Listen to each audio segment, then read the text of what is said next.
Kaya nga itong itong si Libiste, no, maisingit natin. Itong si Libiste sa si Loren Ligarda. Tulad niyang credibility rin na nawala diyan. Kredibilidad din ang nawala diyan. O inaasahan natin mapapamura ang kuryente dahil doon sa 1,000,000 na puhunan ni Libiste. O, mungkatin nyo 1,000,000 lang puhunan tapos naaprubahan. Ba't naaprubahan? Diba? O, ba't naaprubahan? Ibig sabihin, may nangialam. O. Tignan nyo ang bata-bata magiging bilyonaryo. O. Bakit magiging bilyonaryo? Eh, dahil nga may backer eh. O, sino ba nanay niya? O, diba? Isang senadora. O, syempre, siguro nabakeran. O, or maybe talagang nilakad ng palihim. Diba? O, kaya nabigyan ng oportunidad. Kaso nga, ang problema, yung credibility sana na andoon. Yung hangarin mo bilang isang Pilipino para sa sambayan ng Pilipino na mapadali itong ano na ito, 'di ba? Itong solar power na ito. Oh, wala na peste. Oh, tama po, peste nga ni.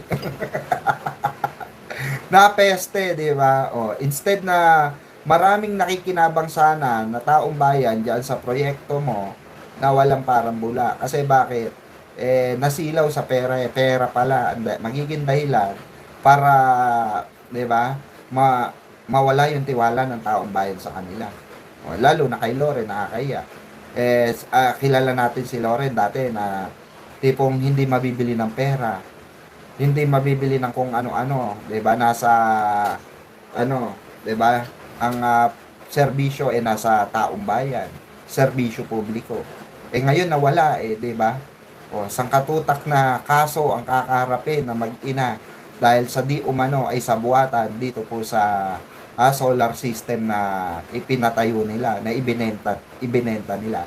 Ngayon, sampal sa kanila, mag-ina, yung ginawa ni Pangulong Bongbong Marcos. Dahil bakit po? O, si Pangulong Bongbong Marcos ang nagtuloy nun. Marami pong bubuksan ng mga solar ang ating Pangulo para po makatulong sa enerhiya na makokonsum natin, na makokonsum sa ating bansa, 'di ba? O, mas okay 'yun.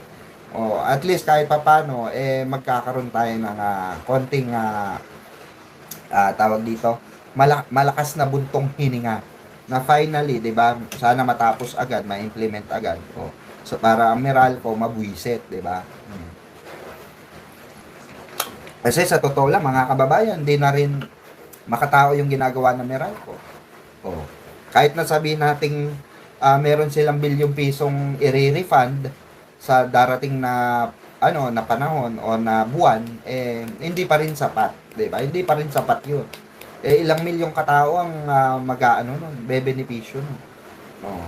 Kaya dapat 'yan ayusin talaga ng Meralco dahil sumablay na nga si Libiste, 'di ba, sa katarantaduhan niya. Ang maganda niyan, ayusin ng Meralco yung sistema nila, tanggalin yung system loss charge sa atin, sa taong bayan. Dahil hindi na natin problema kung merong depekto ang kanilang sistema. Hindi dapat tayo magbayad doon sa mga nagja-jumper. Ano sila, swerte, 'di ba? Ano nila 'yan eh, sistema nila 'yan. 'Di ba, ba't i-charge sa atin? Oh. Kaya tama lang na ang panagutin nila diyan. Ako kay Meralco, hindi sila magaganyan. Oh, hindi magiging ganyan ang Meralco kung hindi po kung hindi dahil kay Libiste. 'Di ba? Itatay up sana sa Meralco 'yan. Oh. The DD shit vlogger are the ones who, sabi ni Ma'am Susana. Oo, kaya nga that the government is a scam to the new congressman and the senator's wife. Oh. Opo, 'di ba? Ayan, Mama Joshi Ki. Oh, shout out po, Ma'am Joshi.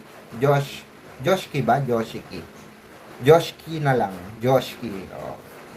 Shout out po sa inyo, Ma'am.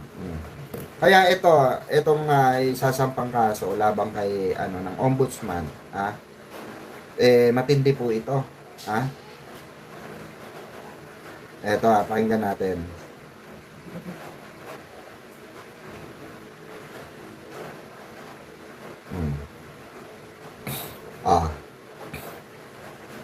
Isa sa ilalim ng Ombudsman sa preliminary preliminary investigation para sa plunder at graft. Nako, ayan o. Sina Senadora Loren Legarda, anak niyang si Batangas 1st District Representative Leandro Leviste at dating Energy Secretary Alfonso Cusi.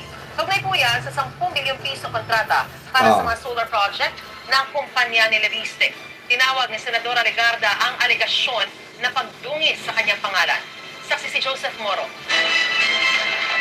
Hindi, eto lang yon, Senator Legarda, no? Mawalang galang na po. Yung sinasabi mong pagdungis sa yung pangalan, kasama na yun. Madudungisan talaga pangalan niya, di ba mga kababayan?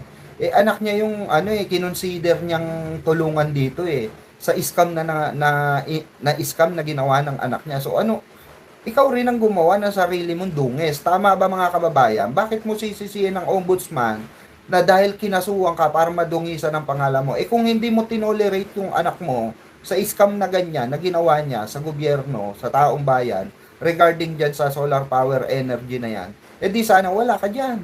Wala ka sa kahihiyan na ganyan. 'Di ba?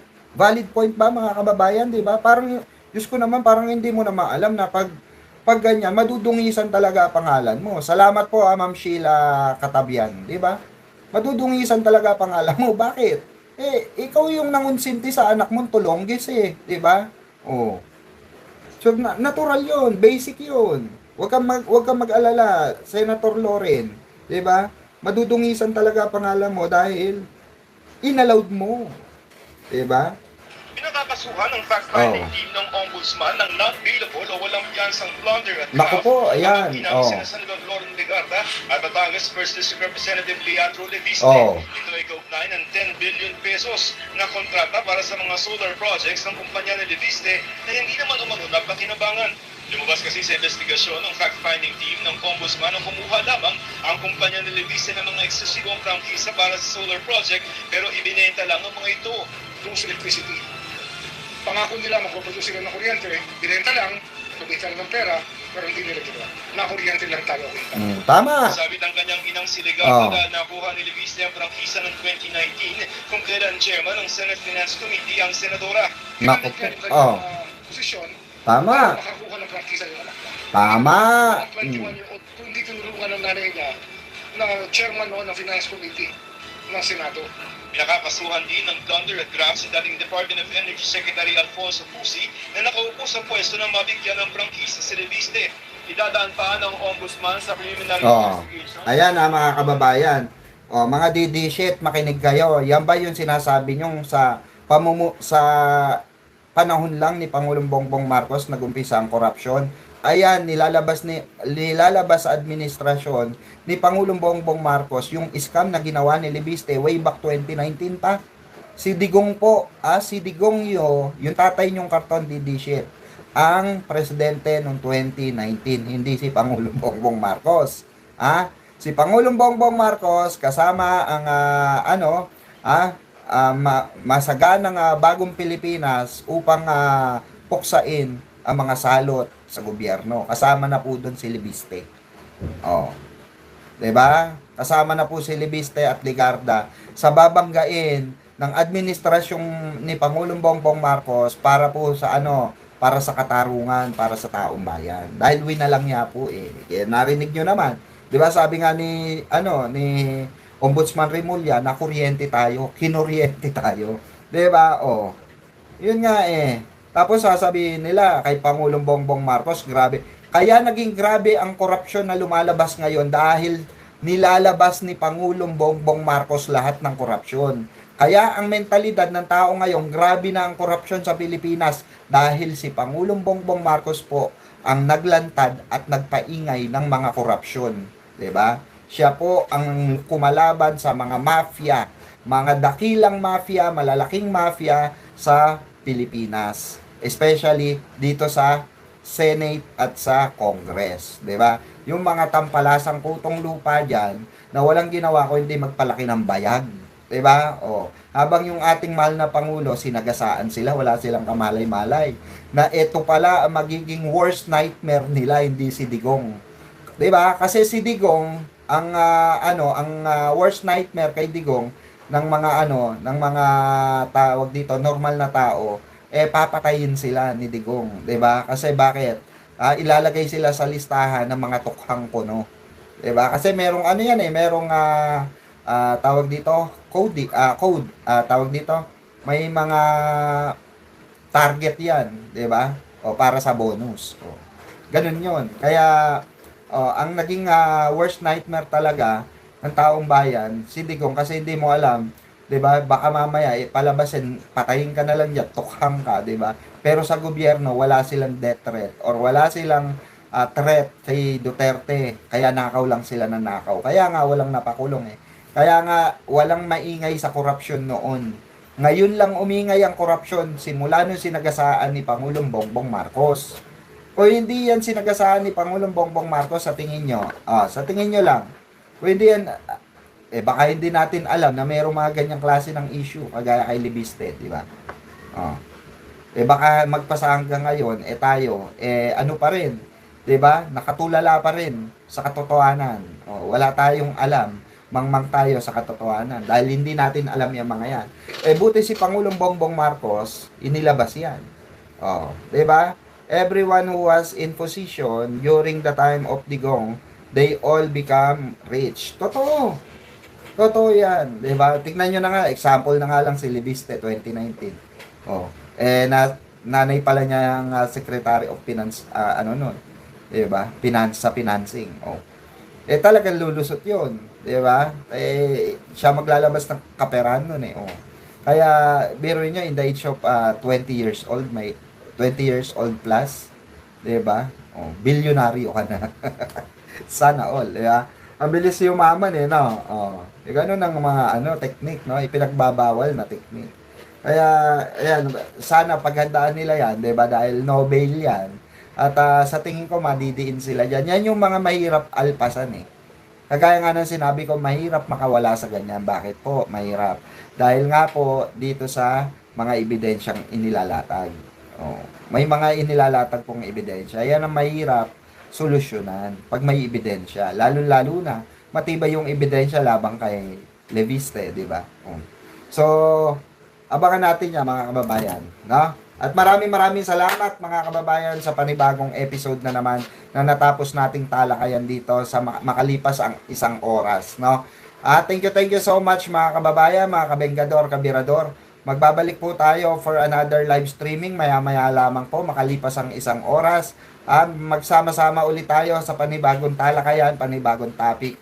At balita ko, merong mga nagpapasikat. Abangan nyo yan, itatapik natin yan mamaya. Mga content creator sa Facebook na unti-unting nagpapasikat saan po? Regarding po sa pagtira kay Pangulong Bongbong Marcos. So, mamaya i-content natin yung mga tampalasa na yan, yung mga kutong lupa na yan, na kung saan tumutulig sa kay Pangulong Bongbong Marcos na wala namang dahilan para di ba? Or wala naman silang ebidensya para maglabas ng kung ano-ano labang kay Pangulong Bongbong Marcos. Ma'am Dali Babes, thank you po At sa lahat ng VMB supporters, ayan, mga admin, thank you so much. Cereza Force, ayan, salamat po, Cereza Force. At sa M. Cervera, forever, maraming salamat. At Mami Susan, thank you po, I love you. At sa lahat po ng ating mga taga-subaybay, Luzon, Visayas, Mindanao, hanggang Estados Unidos, hanggang Europa, maraming salamat.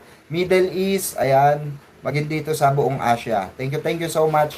Mabuhay po kayong lahat, mabuhay ang ating bansang Pilipinas, mabuhay ang ating mahal na Pangulo. Magsama-sama po ulit tayo for another live streaming. Peace out mga kababayan and thank you so much. Gangster, we do that better than anybody. I bet you got it twisted, you don't know who to trust. So many player hating niggas trying to sound like us. Say they ready for the front, but I don't think they know it. Straight to the depths of hell is where them cowards going. Well, all you still down, nigga, holler when you see me. And let these devils be sorry for the day they finally free me. I got a caravan of niggas every time we ride.